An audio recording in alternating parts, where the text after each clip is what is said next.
In 1998, a company called Valve made an FPS called Half-Life. It was a big success, selling millions of copies, making tons of money for both Valve, a company nobody cared about, and its publisher, Sierra, and made them pretty big. They then released several expansion packs, and tons of user-created mods were made for it. But then, in 2004, Valve decided to come out with a sequel, Half-Life 2. So how bad is the sequel? Well, let's just say this. The sequel is such a big downgrade from the original. But let's talk about it first. The first thing Half-Life 2 did was pretty big. Half-Life 2 introduced a DRM known as Steam, which everybody hated at first, but then it became the only PC gamer-friendly DRM because anything else, from disk checks to unlimited online activations, would cause people to complain. But putting a one-time use online pass type code, which would block the resale of used games, this is what people are complaining about right now, by the way. Valve invented it while making this game called Half-Life 2. And then eventually, the thing with Half-Life 2 was, it was so overhyped, and yet, it's just not that great. It's aged horribly. It's cool the first time you play it, but it's forgettable as hell. So how bad is this game? Let's find out. Now, while my PC might have good specs, I'm going to be playing the Xbox version because if I play the PC version, somebody is going to scream at me not having a hex-core i7. So let's talk about the game itself. And also because I want the game to look like it originally did in 04. So let's talk about the game itself, shall we?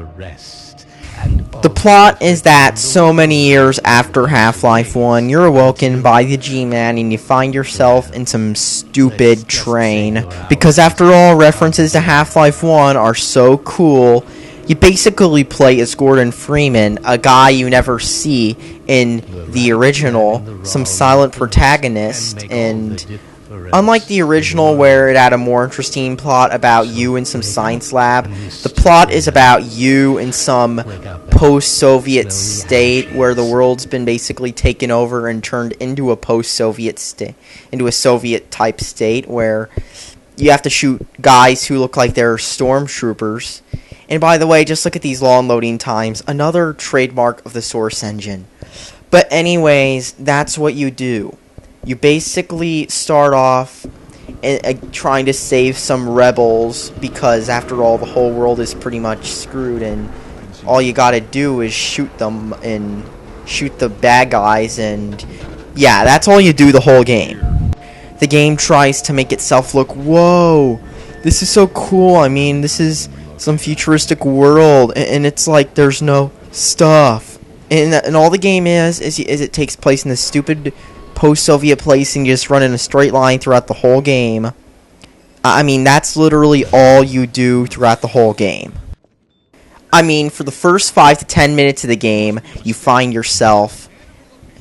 some combined soldier who is really the Barney guard from Half-Life 1, because after all, more Half-Life 1 references XD, and basically that's what happens. He goes in and he's like, hey, I'm some scientist, go to my lab. So after walking through a linear path, you somehow get to his lab, and he tries to teleport you and fails, and then you spend the rest of the game running, jumping, trying to run away from combined soldiers, eventually killing Dr. Breen in the end of the path, I think. Oh, and there's also deep gameplay where you have to pick up a can before the guy will move, or you can just throw the can at him and he won't give a shit, because after all, it's some secret tutorial. Whoa, I threw the can at him and he's running at me. Whoa, this is such an HD game of the decade. Amazing. So you get the city. Can you explore it? Nope. You're just basically set to walk in a straight line because that's all this map is designed for you to do. It's walk in a straight line, script here, it's all closed off, it's all empty, it's really bland, this is all you do in the game, you just walk in a straight line. And when you get a gun, you have a gun and you can shoot people, and literally the whole game is designed so you can walk in a straight line. Oh look, there's that big thing there. Can you go up there? Let's see if we can. Okay, so there's a giant barrier. Can you get past the barrier? Is there a secret vent like in Deus Ex? Can you pick up a weapon and stun the Combine soldiers? Nope. You can't do anything. You just have to play by how this game wants you to. And this came out in 2004, and it feels like a heavily scripted piece of crap game. Like, oh look. Can you go past there? Can you go past there? No. Everything's blocking you, and if a soldier touches you, like, what is this? It's like a heavily scripted, overrated game. This game is literally just walking a line. I mean, people say this about other games, but Half-Life 2 gets Game of the Decade when it does this. There's something wrong with that. The graphics are pretty good for an original Xbox game, but maybe it would have been better if the art style wasn't so bland. Because with this game, the art style is literally bland post-communist block state or something. And that's all the game really looks like. The controls feel pretty weird on the Xbox as well, especially because aiming seems a little bit hard to do. And did I mention that combat is really simple? I mean, literally, this game is just walk in a straight line, shoot enemy. What you see is all the gameplay is. There's just walk in a straight line, bash stuff with your crowbar, shoot enemy, pick up ammo as you go. I mean, some review of Half-Life 1 praised it by saying, it's more realistic because there's not ammo power-ups in the middle of nowhere. No, but when you're walking around, they literally are the same thing as ammo power-ups. In fact, that's all this game feels like. It feels like a clone of Doom or something. I mean, it doesn't really make you feel like you're doing anything. It just feels like you're walking in a straight line. Walk in a straight line, checkpoint, load screen. And yet, this is what people bash other FPSs for, and yet this game is literally the epitome of generic FPS. I mean, look at that train.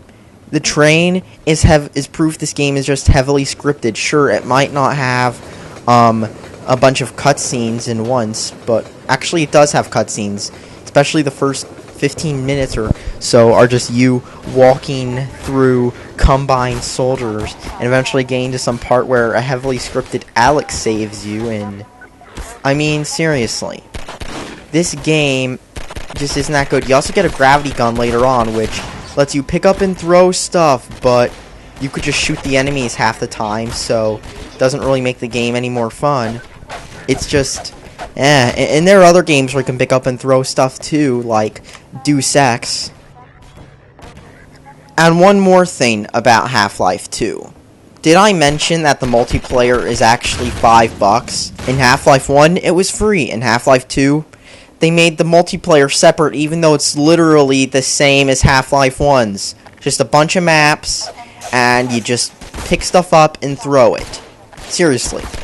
Valve isn't even that great anymore. They're just overrated. They're a shadow of what they once were. I mean, Half-Life 1 was good. This game isn't as good. It's just a bad rehash. And yet, they can get away with charging for the multiplayer. And even better, here's what Valve does. They don't care if you own a PS3 or 360. If you buy a PS3 or 360 version of a Valve game, you pretty much get screwed. But if you buy the elitist PC version, they'll patch it up and stuff. So, what? I mean, seriously, this is Valve, a company which everyone tells me caters to gamers, and yet they can't even patch their own games on consoles because consoles aren't as good and stuff. I mean, that's pretty much screwing over customers. If it was any other company, it would be considered that, but it's not with Valve. In fact, Half-Life just isn't that good, and Valve isn't either.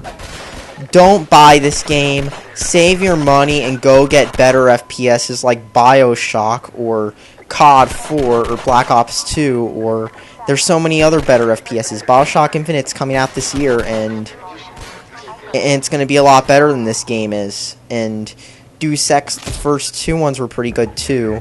And there are so many better FPSs than Half-Life, but people are like, it's so amazing. It's not that amazing, really. Save your money. Thanks for watching. Subscribe for more. And one last thing. Valve would rather support Linux than a platform where over 2 million people bought Portal 2. Think about it for a second. That's all you need to know about Valve. Thanks for watching and subscribe for more.